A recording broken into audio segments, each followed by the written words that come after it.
Okay, we are at Eli's Mile Club in Oakland, where we are with Flower. Okay, Flower's from New York. Let's start with Skullfest in Pittsburgh. Who wants to tell us about the Skullfest, the experience? I can talk. So, do you want me to hold it? Sure. Okay, so it was really good actually. I don't know, I had a great time. We played 2 shows before with some Profane Existence bands that were on tour, and it was, I thought it was really fun. I thought it was like a particularly like crusty fest, which made me feel comfortable, and I don't know, I didn't get to see all the bands. It's stressful trying to run around and see all of the bands, but we had a great time, and we played a show with our friends from New York, Miedo and Subversive Right, and they were both really good, and it was nice to play with like a bunch of our friends. It was cool to see Osrine do 2 songs, and I like appreciated the sentiment that they gave, where they were just like, start your own bands, and yeah, I don't know, I had a great time. Anyone else? Did you feel the storm? At the Pittsburgh when the storm came? Oh, I was actually inside when the storm happened. I walked out and I was like, oh man, something crazy just happened, but I wasn't actually witnessing it though. The one thing I'll say about Skullfest that I just want to say is I haven't been there in a really long time, but that's one of my favorite fests that goes on, just because it seems like there's so many different overlapping shows, but all different like walks of life. Everyone goes there, like people that are more into metal or into crust, street punk, like hardcore, whatever. Like all the venues and all the shows are like super stacked, and I don't know. I had a super excellent time, although I probably partied too hard, as I'm wont to do.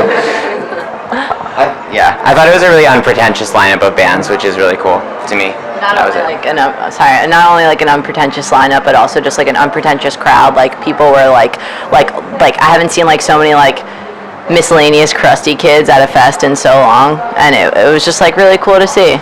I know, I never see so many dreadlocks too at the picnic and everything. Okay, Flower, the band. Okay, for those people who never heard of Flower, who wants to describe what the band's about? Should I? I can do it. No, go ahead. I don't know, I guess we're just like an anarcho-punk band from New York, and we want to talk about like stuff that we feel is important in the world, and like play music that we like, which we're all very into, like anarcho-punk and crust, which I know a lot of people aren't right now necessarily, but it matters to us, so yeah. And what's the message for Flower, the band Flower? What message? Like lyrics and everything? I mean, I would feel like, you know, aside from tackling a lot of issues that I feel like are, you know, in a very needful way covered in a lot of different bands, you know, but specifically to us being from New York, there's a lot about gentrification, the disbursement of different people from different, you know, income brackets, different groups of people that are either immigrants or people who are marginalized in any way, having to be moved out because of like the, you know, the building up, sorry about the cigarette, the building up of, you know, different neighborhoods to cater to new people that are coming in with more money. I mean, you know, we definitely touch upon some issues as far as like, you know, sexuality and gender and, you know, things like that, but it's more so about, you know, the different tides that have been turning in a very, you know, slow but picking up pace way about, you know, again, the gentrification of our city, which is also happening in many different cities and countries around the world. I think Willow can speak a lot about too, as a New York, you know, someone who grew up there, as I did not. I can say some stuff. Oh, keep going.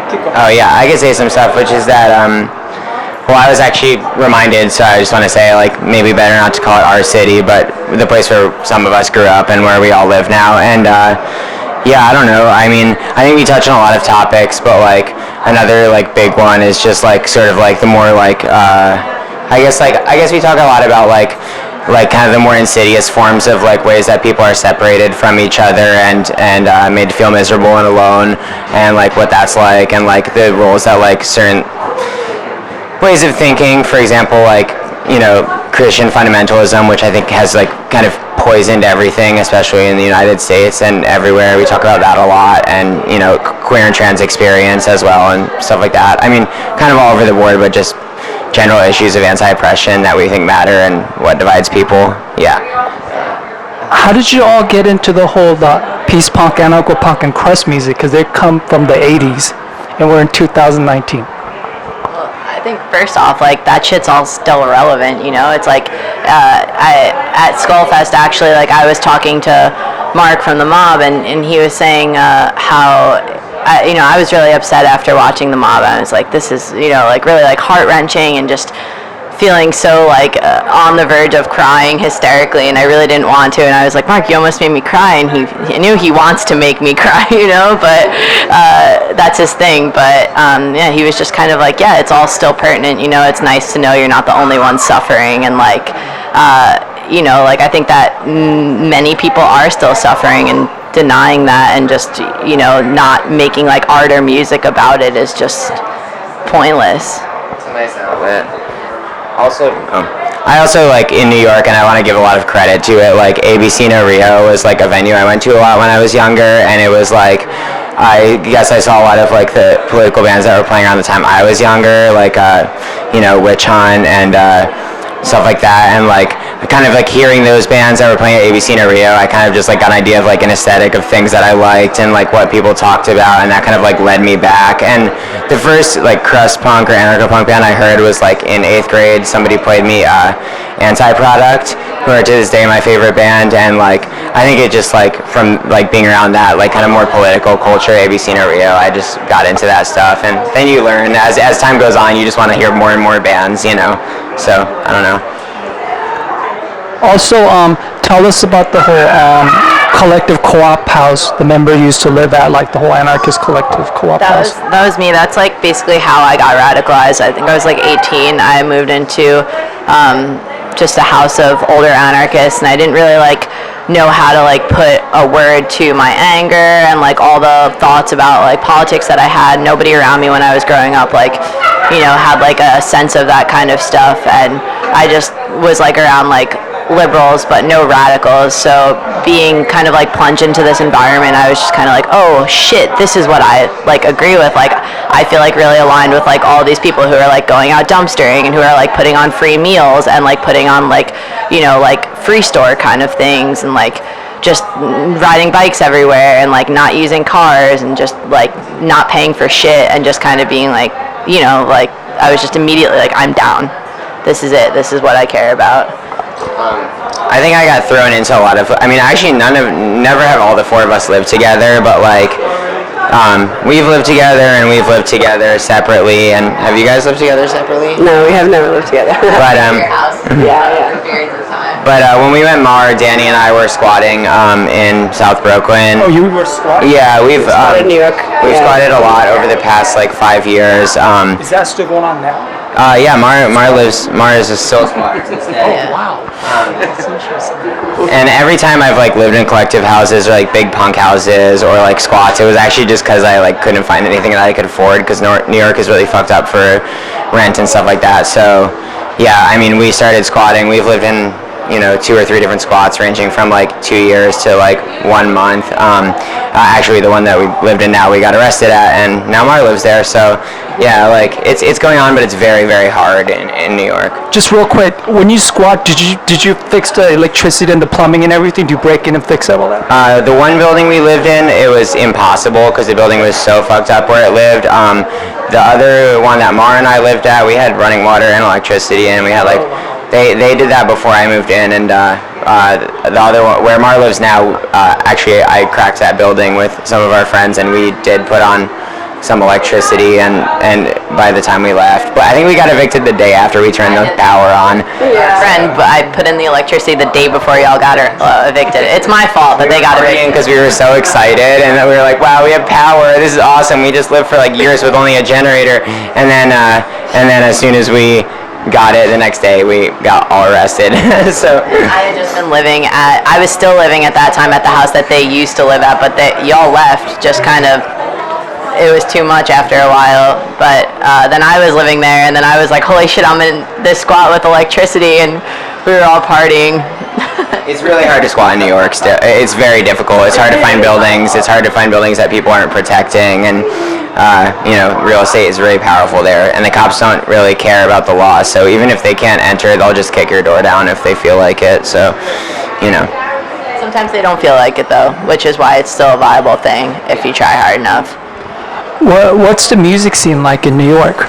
I think that I'm gonna just go ahead for a second. I think that the punk scene, at least, it's very big and very divided. There's a lot of different factions of people and like cliques. It's a big city. I personally wish it was like a lot more political than it is. Maybe there are some people who are pushing in that direction, but a lot of it is not. There's a lot of older people and like less younger people in the punk scene, and that makes me kind of sad. We also like struggle really hard to have DIY venues. They're always getting shut down and reopening, and that makes it harder to make it accessible for all ages, and that is something I wish I could see more. But yeah, there's a lot of great fucking bands. I would say that, especially taking into consideration how large New York is. I mean, there's like, the scene that we kind of like are, mixed in with, which is, a lot of bands that I feel like, get a lot of exposure and, tour a lot, and it's kind of it's not inclusive, but it's definitely like a subsect of so many different scenes that are dispersed, and like as much as like they're all the homies and like our friends from like mostly North Brooklyn, there's so many different boroughs and areas with kids that are coming out in like high school and stuff doing like awesome shows and like having awesome bands that were really politically mindful and stuff like that. So there's so much to keep on your radar, and I always try to take that into consideration, that like no matter how much there's going to be like some big hype show with like a big touring band and like all of the mainstay bands and like us and like our friends, there's also going to be shows in like Corona, Queens, or like Bay Ridge or Sheepshead Bay or the Bronx or anywhere with just as many awesome bands and awesome people that are just as politically motivated as some of the best in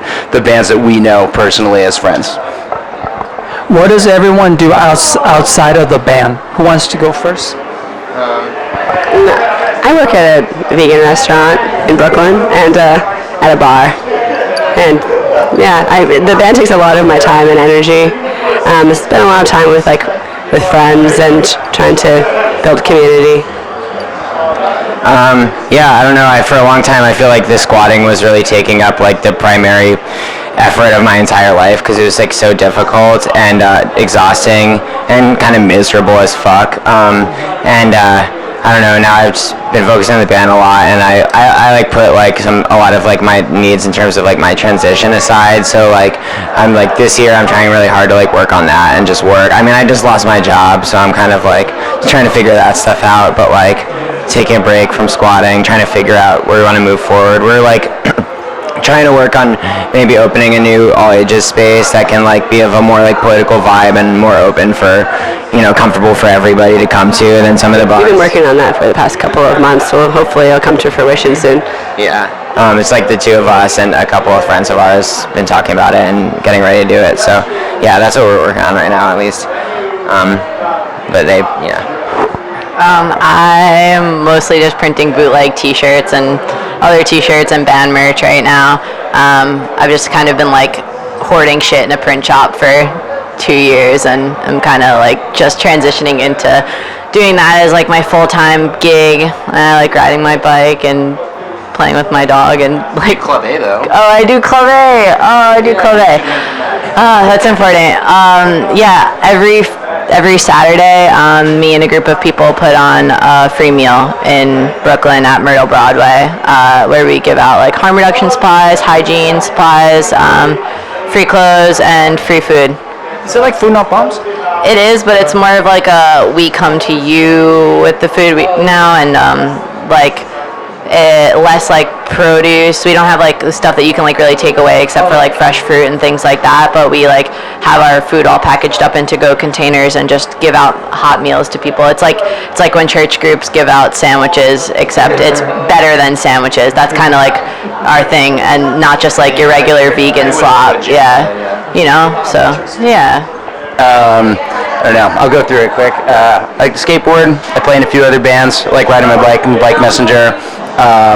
And I don't know. I like playing frisbee, and I'm really good at ping pong. Calder plays in a great anti-fascist beatdown hardcore band called Mad Diesel, which we all love. And they're our friends. Yeah, shout out to Mad Diesel. You also played a festival in Canada, in Vancouver. Tell us about the fest and scene there in Canada. I've never been there before. I mean, that was wild. That was super fun. I'd never been there either. It was a really fun time. Eris, who put it on, did a really great job. They had a lot of support from a local, Morgan as well. But it was great. It was like smaller venues, a lot of local bands with just a few out of town. Like, I wouldn't even say headliners, but just other bands coming through. Had a wild time. The show that we played was great. A fire extinguisher was involved, in which I think I may have gotten sick from, but I feel much better now. It was super rad. Had a great time. Like, everyone, the scene out there seems really, really fun, supportive. It was great. It was nice. It was nice because, do you want to say anything? I was just gonna say it was kind of political, more than a lot of fests that I see, and I appreciated that. And they were very like aware of the neighborhood they were in and talking to people about it and like talking about people's impacts there. And they only had new bands and young bands, which I think was really cool for a fest. Like there was no older bands, which is nice sometimes. Just to, like see bands that like are young and aren't getting maybe noticed as much. I don't know. It was great. Yeah, it was important that there was lots of emphasis on reminding people who are like coming to the shows that they're like on unceded land that was native land, and that they brought up many times about how it's one of the poorest neighborhoods in North America, and just be conscious of where you are and not treating people like shit who live on the street, and just the emphasis that was put on that was really important. Yeah, you don't hear a lot of punks talking about that anymore, and you also just see a lot of punks treating people who live on the street like shit regularly. So, and that really bums me out. So I thought that was really cool. I don't know. Also, I think there was like a huge emphasis put on the fact that like punk sometimes sucks, and it's because of you if you're a dick. So just don't be a fucking asshole, and like just like act kindly and like be inclusive and like treat people with kindness, like, which is a huge fucking like, I mean, in New York, I feel like people are like really fucking standoffish sometimes. You don't see a lot of young kids come around because they feel left out and they feel like they're not invited, and like, I don't think that that's like explicitly what it is, but I think it's like important to foster a space in which people don't feel like that is the case and don't feel like they're not welcome or that they're an outsider. I feel like punk is for outsiders, and it's also for people who put in a lot of work to like be on the inside and give back to a scene. But I feel like in Vancouver, and also we played in Victoria, which is like a small little island outside of Vancouver, and that was just like a local punk scene where like so many kids came out, and like like it's just like an island, so people who live there stay there and like give back to that scene. It's pretty fucking cool. Tell me about your tour. Tell me about Portland. You played in Portland last week. Yeah, it was actually so much fun. It's the city that I grew up in, and I never had played a show there before, so it was really, really cool. And to be able to play like for, I don't know how many times we have at this point yet, but with Physique again, which is our like sister band, that we really love them, and it was really, really important show for me personally to play there. My siblings are there, and it was really, really great. Had so much fun. And where are you playing next tomorrow? Tomorrow we're playing in LA. How's the tour going so far? That's going great. I mean, all the shows have been really good. People have been really nice. Been having a super fun time. We had a really awesome day off where we just camped in the woods by this giant lake, which was really nice, and Lake Shasta, made some food and stuff. But yeah, every city, a lot of cities that I haven't been to yet, that's been really good. And like, again, I don't know, people are coming out, they're enjoying it, getting a lot of good conversations. It feels really good to be out here and like in a place where I've never toured before or lived before or anything like that. Yeah. It's also Calder's dream to be in a band and tour. Oh yeah, I've always wanted to be in a punk band in California. That was what I wanted to do. Also, we played with a ton of really sick bands. We played with Rigorous Institution last night from Portland, who I really love and I haven't gotten to see yet, so that was awesome. Physique was great. Cyberplasm, Decomp. We played. We've just gotten to see a lot of friends, which was like really nice. And like people put on really great shows that are like mostly DIY and been really hospitable. I don't know. It's awesome. I'm just glad to come out here and play with cool bands. And, like, yeah. I'm sorry you're both baking because of the sun. I'm like a steady person either way. So. Check out Flower at bandcamp.com. Also, do you have a website or no? It's just Flower New York City at bandcamp.com. That's it. No All right. website. Good luck with your tour. Thank you so much. Oh yeah, thank you.